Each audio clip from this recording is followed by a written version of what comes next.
காலை வணக்கம். So protest petition அப்படின்னா என்ன அப்படின்றது சம்மந்தமாக நிறைய விஷயங்கள் நீங்கள் தெரிஞ்சுக்கலாம். நான் பல முறை சொல்லியிருக்கேன். இந்த 173 ஃபைனல் ரிப்போர்ட்ன்றது அது சார்ஜ் ஷீட்டு கிடையாது.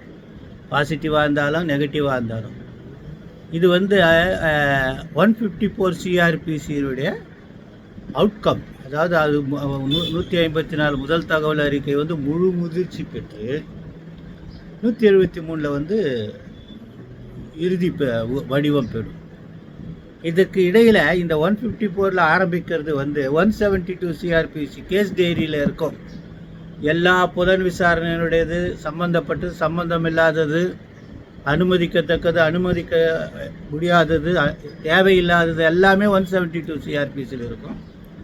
அதனுடைய இறுதி வடிவம் 173 சிஆர்பிசி. இந்த 173 சிஆர்பிசியை நீதிமன்றத்தில் தாக்கல் செஞ்ச உடனே மேஜிஸ்ட்ரேட்டுடைய கடமைகள் என்ன, அதில் அவர் இப்போ போலீஸ் காக்னிசன்ஸ் எடுக்கணும்னு சொன்னால் இவர் எடுக்கணும்னு அவசியம் இல்லை. படித்து பார்த்துட்டு இல்லைன்னாலும் அவர் ரிஜெக்ட் பண்ணலாம்.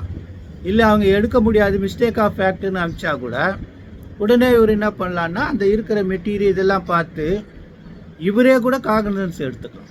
இல்லை இவர் எடுக்க மாட்டேன்றாரு, எடுக்க முடியாதுன்ற ஒரு நிலைமைக்கு ஒரு முடிவுக்கு வந்தால் அவர் என்ன செய்யணும்னா உடனடியாக தகவல் கொடுத்தவருக்கு, இன்ஃபர்மெண்ட்டுக்கு, கம்ப்ளைனண்ட்டுக்கு நோட்டீஸ் கொடுக்கணும். ஆனால் இங்கே வழக்கமாக இந்த காவல்துறை ஆட்கள், காட்டு மிராண்டி ஆட்கள், அதுக்கு முறையாக சட்ட ஆலோசனை கூறப்படாத நிலையில் அரசு வழக்கறிஞர்களால் கோர்ட்டுக்கு போகிறதுக்கு முன்னாடியே கொண்டு நோட்டீஸ் சர்வ் பண்ணிடுறான். கண்டெம்ட் போட்டவுடனே எல்லாரையும் ஏமாத்துறானுங்க. நீதிமன்றங்கள் அதை சில நேரங்களில் அனுமதிக்குது. நீ முதல்ல கோர்ட்டில் ஃபைல் பண்ணு, கோர்ட்டில் ஃபைல் பண்ணு, ப்ராசஸ் 173 ஃபைல் பண்ணு, கோர்ட்டு தான் சம்மன் கொடுக்கணும். அதுதான் நியாயமானது. அது கோர்ட்லேருந்து ஒரு நோட்டீஸ் கொடுக்கும்போது தான் அங்கே நீங்கள் ப்ரொட்டஸ்ட் பெட்டிஷன் போடலாம். அப்போ எப்படி ப்ரொட்டஸ்ட் பெட்டிஷன் போடுவாங்க? கண்ணை கட்டி காட்டில் விட்ட மாதிரி ஒரு நோட்டீஸ் கொடுத்தா எப்படி ப்ரொட்டஸ்ட்? நீ என்ன பிடுங்கினேன்னு எங்களுக்கு எப்படி தெரியும்? நீ ஃபைனல் ரிப்போர்ட் வரைக்கும் நீ போட்டிருக்கிய, அதில் என்ன இருக்குது எல்லா காப்பியும் கொடுக்கணும். அதான சட்டம் சொல்லுது. எத்தனை வாட்டி சொல்லுவாங்க இவனுங்களுக்கு? எதையுமே கொடுக்க மாட்டேன்றானுங்க. ஒருத்தன் அங்கேருந்து தர்மபுரியிலேருந்து இங்கே கோயம்பேடுக்கு கம்ப்ளைண்ட்டை வர வச்சு அவன் சோத்தை தின்ட்டு நான் சார்ஜ் ஷீட் காப்பி தரேன்னு சொல்லிட்டு ஒன்றுமே தராமல் நோட்டீஸ் வரைக்கும் சர்வ் பண்ணிட்டு புத்திசாலித்தனமாக வந்துட்டான் ஹைகோர்ட்டு. இவ்வளோ காட்டு மிராண்டித்தனமாக இவங்க செய்கிறாங்க. என்ன இதில் சம்மந்தப்பட்ட 2 தீர்ப்பு இருக்குது. முதல் தீர்ப்பு உச்சநீதிமன்றத்துடைய தீர்ப்பு. இது Junaid versus state of Uttar Pradesh. இதனுடைய தீர்ப்பு 23/8/2023 வந்திருக்கு. இப்போ தான் வந்திருக்கு. இது அதை தான் அந்த ப்ரொட்டஸ்ட் பெட்டிஷனை பற்றி சொல்லுது. ஆனால் அதுக்கு முன்னாடி 13/11/2019 R Tharmalingam versus state of Tamil Nadu, inspector of police, CCB Coimbatore. இந்த தீர்ப்பு மிக அருமையான தீர்ப்பு. நிறைய இந்த ப்ரொட்டஸ்ட் பெட்டிஷனு, இது எப்படி காகன்ஸ் எடுக்கிறது, எப்படி 173(8) மீண்டும் புலன் விசாரணை எப்படிலாம் செய்கிறது, charge sheet taken on file எடுத்த பிறகு கூட நீங்கள் ப்ரொட்டஸ்ட் பெட்டிஷன் போடலாம் அப்படின்னுலாம் நிறைய விஷயங்கள் இருக்குது. ப்ரொட்டஸ்ட்ன்றது நம்மளுடைய ஆட்சேபனை தெரிவிக்கிற பெட்டிஷன் தான். இந்த உச்சநீதிமன்ற தீர்ப்பில் அவங்க என்ன சொல்கிறாங்கன்னா 173வது சிஆர்பிசி பிரகாரம் தாக்கல் செய்யப்பட்ட அந்த இறுதி அறிக்கைக்கு 3 வகையாக மேஜிஸ்ட்ரேட் நடவடிக்கை எடுக்கும். நம்பர் 1, அவர் அதில் இருக்கிற தகவல்களும் சாட்சியங்களும் நடவடிக்கைக்கு யார் மீது நடவடிக்கை கொடுக்கலன்னு முடிவு எடுக்கலாம்.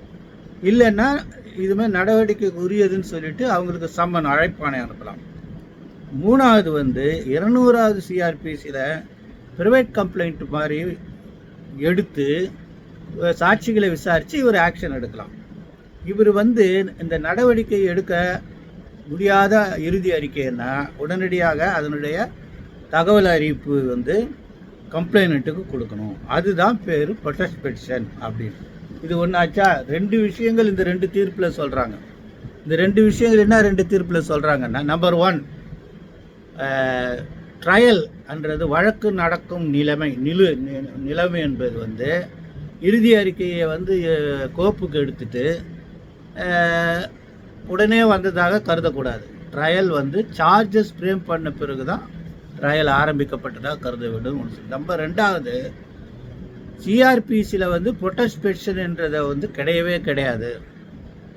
இது ஒரு நடைமுறை அப்படின்னு அந்த நடைமுறையை வழிமுறையாக தொடர்முறையாக அது சட்டமாக ஆக்கி வச்சுருக்காங்க. ஸோ அந்த ப்ரொடெஸ்ட் பெட்டிஷன்ன்றது என்னென்னா ஒரு கவுண்டர் மாதிரி அவங்க ஒரு அறிக்கை போட்டிருக்காங்க. நீங்கள் அதில் அவன் யாரெல்லாம் விசாரிக்கலையோ அதுக்கு பதிலாக நீங்கள் இன்னாரெல்லாம் விசாரிக்க சொல்லி நான் சொன்ன அவர் விசாரிக்கலை, நான் அவங்கள விசாரிக்கிறேன்னு சொல்லலாம்.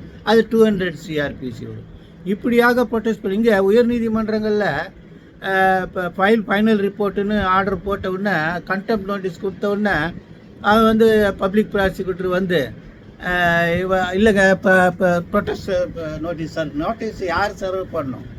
போலீஸ்காரன் சர்வ் பண்ணக்கூடாது, கோர்ட்லேருந்து வரணும்.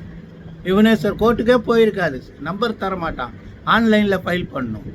இவ்வளோ காட்டு மிராண்டித்தனங்கள் நீதிமன்றத்தில் சில நேரங்களில் அனுமதிக்கும் போது மன வருத்தமாக இருக்குது. கூட்டங்கள் ஜாஸ்தியாக இருக்குது, நிறைய வக்கீலுங்க இருக்காங்க.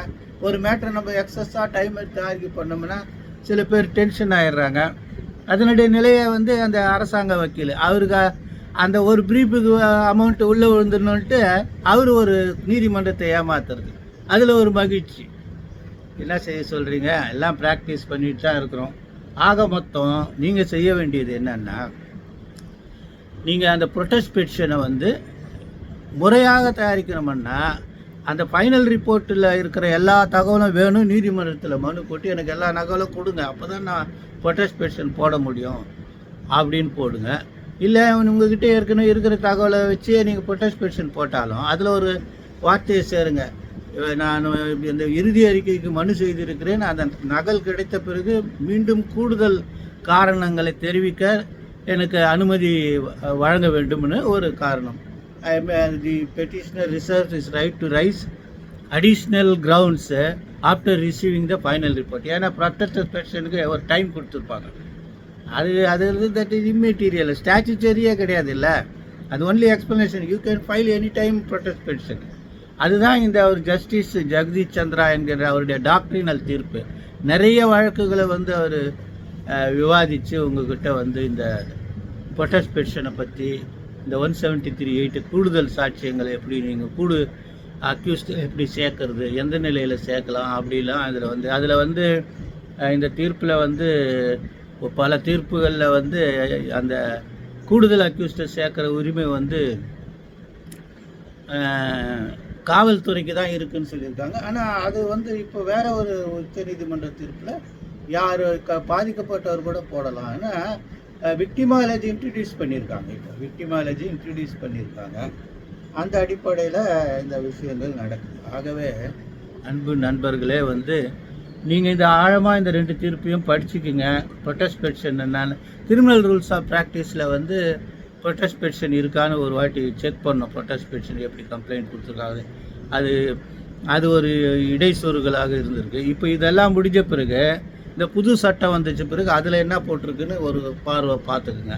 ஆக இப்போ இருக்கிற தற்காலிக புது சட்டம் இன்னும் அமலுக்கு வரவில்லை. தற்காலிக நிலைமையை அனுசரித்து நீங்கள் செய்ய வேண்டிய வேலை என்னென்னா, நீங்கள் வந்து நீதிமன்றத்தில் வந்து கண்டெம்ட்டை போட்டிருக்கும்போது அந்த கண்டெம்ட்டை ப்ராப்பராக டிஸ்போஸ் பண்ணுறதுக்கு நீதிமன்றத்தை வலியுறுத்துங்க.